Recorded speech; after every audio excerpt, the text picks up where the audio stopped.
you guys have any questions, just raise your hand, say your name. Hope everyone had a good time at the show. Hey, Mandy and John, you guys can feel free to start calling out people for questions, but I'll stay and try to get as many answers as I can for people who travel. I really appreciate everyone being here. It's very awesome being back in Vegas where we started everything 4 years ago, the 5th Double or Nothing. Thought we started out hot and ended. Oh, what type of question are you supposed to ask? Oh no. All right, let's talk about it, man. Best singles dog collar match of all time. Check. Best Iron Man match of all time. Fucking check. Jesus Christ, I thought Jay White had trouble with this fucking thing. It's tough. Could be because of the wrist.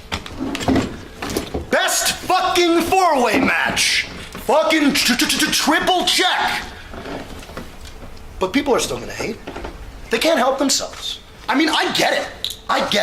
Who the fuck wants to look in the mirror and go, yeah, there's a 27-year-old child who's the best professional wrestler in the world, when I've accomplished close to nothing in my fucking life. So I get why AEW fans are so fucking hot. I get it, Tony. I really do.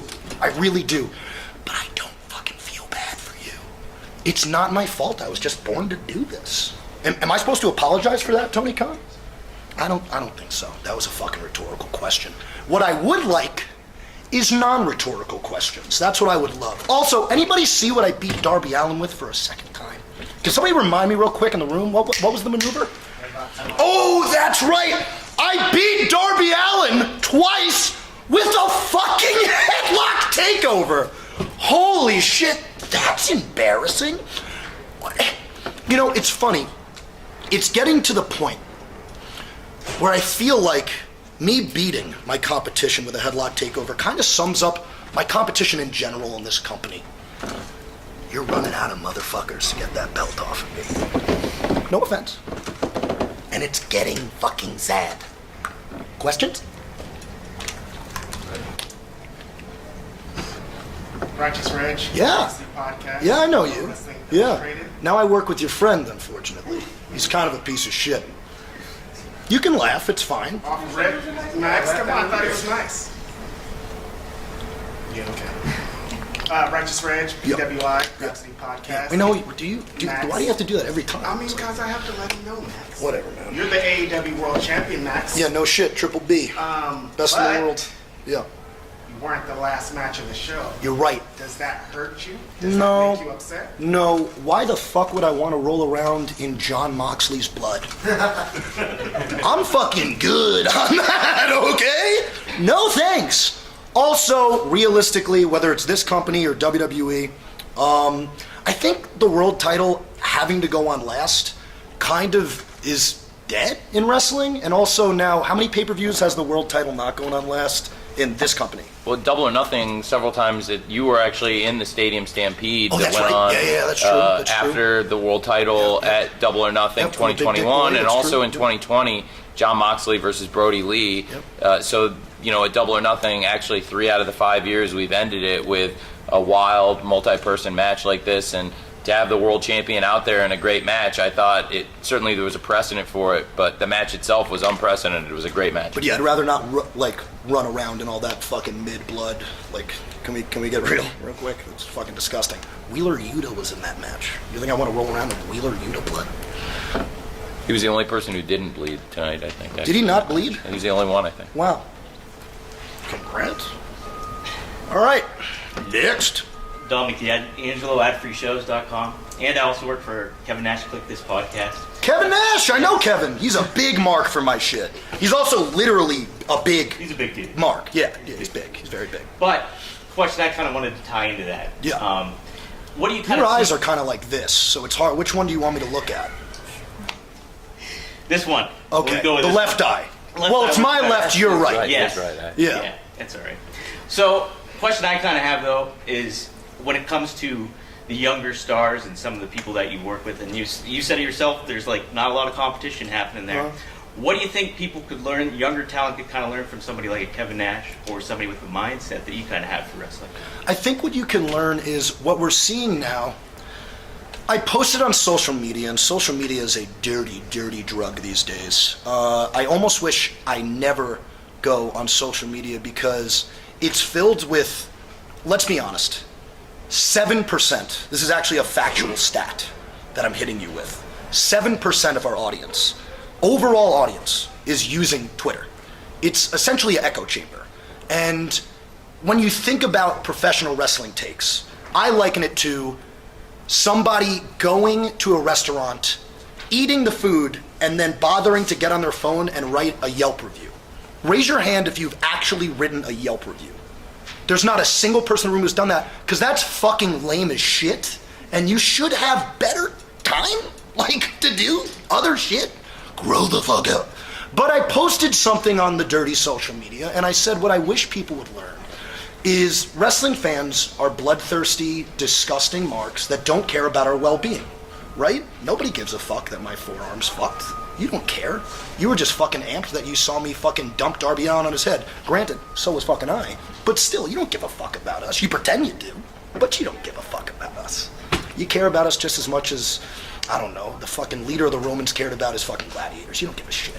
So what I wish young guys would understand and learn is you get way more out of being a charismatic phenom than you do out of fucking risking your life trying to do a maneuver that, quite frankly, might not win you the match. Now, for me, every single thing that I do in professional wrestling is very meticulous, because every single thing I do is to try to win.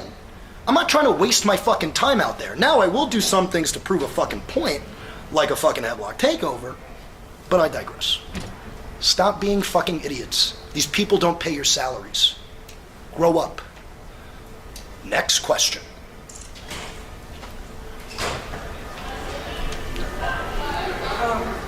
Hi, Xenia from Xenia's Death. I know you. So recently saw a lot of open challenges. Orange Cassidy issued an open challenge before the pay-per-view. We've been seeing the House of Black open challenges.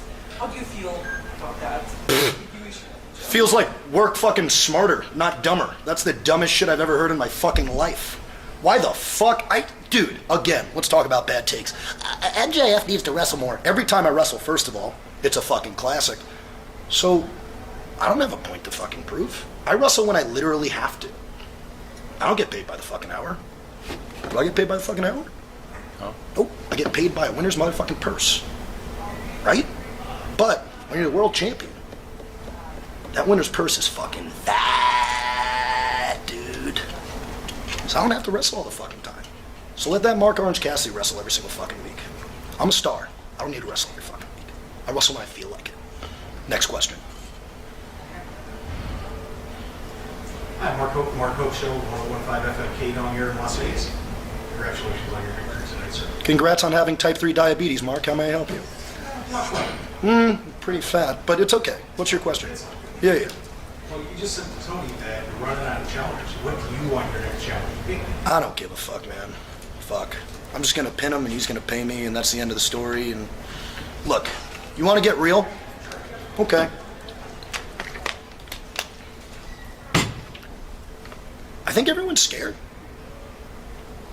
Point blank. I think people in this company are afraid to wrestle me because they know that I'm going to outclass them on the microphone and in the ring. If there is a matchup that you think should happen, the reason it hasn't happened is because they are terrified of getting outclassed by me. Done. Next question. Hey, Ruiz with Raider Nation Radio. Max, 4 years ago. You got like Dumbo ears, man. Anybody ever tell you that? It's Actually, like yeah. fucking... 4 years ago, Yeah. you participated in the first ever match in AEW history here in Las Vegas. Yeah. Now you just defended your title again, but now here in the city where it all started. What has been your biggest challenge in those 4 years to get to where you are right now, being the biggest champ? Brian Alvarez, stop smiling so much at me. I'm not gonna stop. What a weirdo. How does it make me feel? And what was a challenge? Is that what you asked? I'm What sorry. was the Your biggest challenge in ears those were 4 fucking years? freaking me out. The biggest challenge, frankly, is cementing a legacy. Because pro wrestling fans have never been more fickle in the history of this sport. And I think we can all agree on that. 1 week, I'm the best professional wrestler in the world. The next week, I'm the drizzling shits. And that's not just me. That's every single professional wrestler on the planet. Why is that? I'll tell you why. Because we have everything like this. I want food. Press a button. It comes to your house, just like your limp dick. I want something off Amazon. I'm not going to do it again to the table, because you're going to look stupid if I do it again. Boom. You press something, it comes to your house. I want to talk to somebody. You go on your phone, you text them. It gets sent to them immediately. We live in a new world. So people want instant gratification. Right now. I want it great, right now. What? I don't believe in that. I believe in the sport of professional wrestling. I believe in things being built to. I believe in contenders for me being built up so they are worthy of a match. I don't believe in just throwing myself out there to appease you people like a dancing fucking monkey. That is not my job, and it never will be. So, yeah. 2 more, Max. Hello, Michael Sidrick from What Culture Wrestling, and you've expressed your disdain. I just want to time out. One of the only professional wrestling podcasts that's actually worth a fuck. Just wanted to say that. Thank you very much. Yeah. Max. You've expressed your disdain for New Japan Pro Wrestling. Oh, God, yeah. Who would you like to defeat at Forbidden Door? Do I have to wrestle at Forbidden Door? Fuck that. To prove that you're better than that. Oh, God. It's a fucking indie fed, dude. I don't know, man. Jesus Christ. Look, with all due respect, their greatest legend probably couldn't lace my boots. I think I would make anybody on that roster look silly, and I don't want to waste my time. I'm a very busy man. There's your answer. I think New Japan Pro Wrestling sucks. Except that Great O'Khan guy, he pops me. I like him. But everybody else there is the drizzling shits. I don't know. It reminds me of just like a local indie fed. Here we go, last question. Hey MJF, the Schmo with the Schmozo, nice to see you. You look good. Got a question for you. You're raising up your profile every day. You're trying to make a legacy for yourself. But what do you think it's going to take that next step over the top to have the name to be one of the greatest this sport's ever seen? Okay, I'm already there. Next question. I'm dead serious. I'm dead serious. Schmo. The Schmo. If I literally retired today, this is not hyperbole, I've had one of the best professional wrestling runs in the history of the business. That's a fact. Best oratory exhibitions, best Iron Man match, best singles dog collar match. Tonight I just had the best 4-way. And also some of the best rivalries in the history of the sport. Cody Rhodes, Wardlow, CM Punk, Danielson, and that's just to name a few. Yeah, I'm pretty sure if I called it quits, I've had a Hall of Fame career. Which is why, quite frankly, when I say take my ball and go home, earmuffs, Tony, everybody thinks I'm talking about WWE, right? And now, does Nick Khan want me to fucking work in his company? Sure. Does Triple H want me to work in his company? Sure. Calm down, everything's fine. Or maybe it's not. But I'm kind of bored of this sport, and I'm bored of the lack of respect from professional wrestling fans. So when I say take my ball and go home, I mean literally just hang it up and fuck up the lineage of this title. Because frankly, I don't know if anybody's worthy of beating me for this thing. Now, I'm not just going to hand it away. Why the fuck would I do that? I earned this thing. So please, by all means, take it off of me. Somebody put me out of my fucking misery. But until then, we'll see what happens. Thank you, MJF. Sick. Whoop. Bye, Tony. Oh, you suck, Max. Don't forget.